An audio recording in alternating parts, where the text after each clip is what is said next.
Hitler அப்படின்னு சொன்னாலே நமக்கு எல்லாருக்குமே மைண்டில் வர்றது ஹிட்லர் வந்து ஒரு சர்வாதிகாரி அப்படிங்கிறது மட்டும்தான். ஹிட்லருக்கு பின்னாடி மறைக்கப்பட்ட உண்மைகள் நிறைய இருக்குது. அவருடைய சின்ன வயசில் அவர் வந்து அதிக அளவு கஷ்டத்தை அனுபவித்தார். அது மட்டும் இல்லாமல் அவருடைய அப்பாவால் அதிக அளவில் துன்புறுத்தப்பட்டார். சின்ன வயசில் அவர் மட்டும் இல்லை, அவங்க அம்மாவும் சேர்ந்து அவங்க அப்பாவால் துன்புறுத்தப்பட்டதுனால அவர் வாழ்க்கையில் ரொம்ப விரக்தி அடைஞ்சார். அது மட்டும் இல்லாமல் சின்ன வயசில் அவருக்கு வந்து பார்த்திங்கன்னா அவங்க அப்பா கவர்மெண்ட் ஜாப் எப்படியாவது கிளியர் பண்ணி கொடுக்கணும் அப்படின்னு சொல்லிட்டு ஃபோர்ஸ் பண்ணதுனால அவர் வந்து படிப்பில் வந்து அதிகமாக ஃபோக்கஸ் பண்ணணும்னு சொல்லிட்டு ரொம்ப அவருடைய அப்பாவால் டார்ச்சர் பண்ணப்பட்டார். அதனாலேயே அவருக்கு வந்து படிப்பு மேலே ஆர்வம் இல்லாமல் போயிடுச்சு. அவருக்கு ஓவியம்னா ரொம்ப பிடிக்கும். அவர் வந்து பார்த்திங்க அப்படின்னா ஓவியத்தில் அதிக இம்பார்ட்டன்ட் கொடுத்து அதை வந்து அவர் வரைஞ்சி விற்க ஆரம்பித்தார் சின்ன பையனாக இருக்கும்போது. அதில் நிறைய காசு அவருக்கு கிடச்சிது. அவருடைய வறுமையை வந்து எதிர்கொள்வதற்கு உதவியாக இருந்துச்சு. அது மட்டும் இல்லாமல் வெஸ்டர்ன் யூரோப்பில் வந்து ஹியூமன் ஜூ அப்படிங்கக்கூடிய ஒரு முறை இருந்துச்சு. அந்த முறையை அழித்ததே வந்து ஹிட்லர் தான். அது மட்டும் இல்லாமல் சோஷியலிசம் அப்படிங்கக்கூடிய ஒரு கான்செப்டில் அதிக அளவில் ஈர்க்கப்பட்ட ஹிட்லர் வந்து என்ன பண்ணினார் அப்படின்னா, சோஷியலிசம் இந்த ஒரு கான்செப்டை மையப்படுத்தி தொழிலாளர்களுடைய நலனுக்காக நிறைய முயற்சிகளை எடுத்தார். அப்படி அவர் வந்து பார்த்திங்கன்னா ஒரு பேங்க் ஒன்று ஸ்டார்ட் பண்ணி தொழிலாளர்களுக்கு உதவி பண்ணுறதுக்கு அந்த பேங்க் மூலயமா முயற்சி பண்ணினார். அது மட்டும் இல்லாமல் அவர் வந்து தொழிலாளர்களுடைய வாழ்வாதாரத்துக்காக ஒரு கார் கம்பெனி ஒன்று ஸ்டார்ட் பண்ணார். அதோட பேர் தான் வந்து பார்த்திங்கன்னா ஃபோல்க்ஸ்வாகன். ஸோ அந்த கார் வந்து மோஸ்ட்லி தெரியாதவங்க யாருமே இருக்க முடியாது. அது மட்டும் இல்லாமல் ஹிட்லர் வந்து யூதர்களை எதிர்க்கிறதுக்கு முக்கிய காரணம் வந்து அவங்க வந்து அதிக அளவில் அந்த மண்ணை வந்து ஆண்டுக்கிட்டு இருந்தாங்க. அந்த மண்ணை ஆட்சி செய்கிறத வந்து அந்த மக்கள் வந்து விரும்பலை.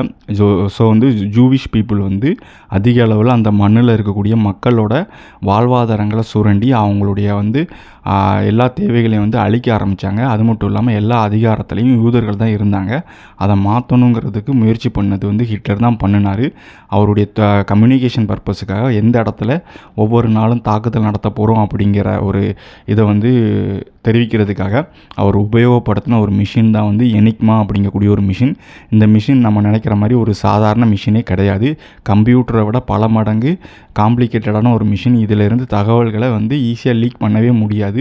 அந்த அளவுக்கு ஒரு காம்ப்ளிகேட்டடான மிஷினை வச்சு தான் அவருடைய எல்லா அட்டாக்கையும் பண்ணார். அந்த ஒரு எனிக்மா மிஷினை வந்து டீகோட் பண்ணுறதுக்காக உருவாக்கப்பட்ட ஒரு மிஷினுக்கு தான் வந்து பிற்காலத்தில் வந்து கம்ப்யூட்டர்னு சொல்லிட்டு பேர் வச்சாங்க. அந்த அளவுக்கு வந்து காம்ப்ளிகேட்டடான ஒரு மிஷினை வச்சு தான் அவருடைய டார்கெட்டெல்லாம் வந்து அட்டாக் பண்ணார். அது மட்டும் இல்லாமல் ஹிட்லர் தான் வந்து பார்த்திங்கன்னா அட்டாமிக் பாம் அப்படிங்கக்கூடிய வார்த்தையை முதலாக உபயோகப்படுத்தினார். நாங்கள் வந்து அணுகுண்டு தயாரிக்க போகிறோம் அப்படிங்கிற ஒரு திட்டத்தை கையில் எடுத்ததுக்கப்புறம் தான் எல்லா நாடுகளும் சேர்ந்து அணுகுண்டு வந்து தயாரிக்கிற ஒரு முயற்சியில் ஈடுபட்டாங்க. அதில் வந்து வெற்றி அடைந்தது முதல்ல வந்து அமெரிக்கா தான் அடைஞ்சாங்க. அது மட்டும் இல்லாமல் ஹிட்லரை அழிக்கணும் அப்படின்னு முடிவு பண்ணதில் வந்து ரஷ்யாவோட பங்கு வந்து பெரும் பங்கு வகிக்கிறது. அது மட்டும் இல்லாமல் ஹிட்லர் வந்து பார்த்திங்கன்னா ரஷ்யா வந்து தாக்குதல் பண்ண முயற்சி பண்ணும்போது அங்கே வந்து அந்த லேண்டை வந்து ஈஸியாக வந்து பிடிக்க முடியலை.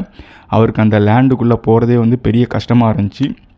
ஏன்னா அங்கேருந்து டெம்பரேச்சர் வந்து பார்த்திங்கன்னா விண்டரில் வந்து ரொம்ப வந்து கீழே போயிடும். அதனால் அவங்களுடைய படைகள் வந்து பின்வாங்குகிற ஒரு சூழ்நிலை வந்துச்சு. அதனால் வந்து ரஷ்யா வந்து என்ன செஞ்சாங்க அப்படின்னா ஜெர்மனிக்குள்ளே வரும்போது அவங்களால எதிர்கொள்ள முடியலை. ஹிட்லருடைய படைகள் வந்து பெரிய அளவில் வீழ்ச்சியை வந்து சந்திச்சிச்சு.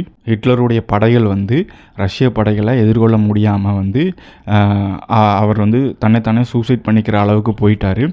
அது மட்டும் இல்லாமல் ஹிட்லர் இருந்த வரைக்கும் அந்த மண்ணோட மக்களுக்கு வந்து நிறைய நல்லது பண்ணியிருக்கிறாரு. அவர் பண்ணினதுலேயே வந்து பார்த்திங்க அப்படின்னா யூதர்களை அழித்தது, யூதர்களை விரட்டி அடித்தது தான் ஒரு பெரிய விஷயமாக பார்க்கப்பட்டது.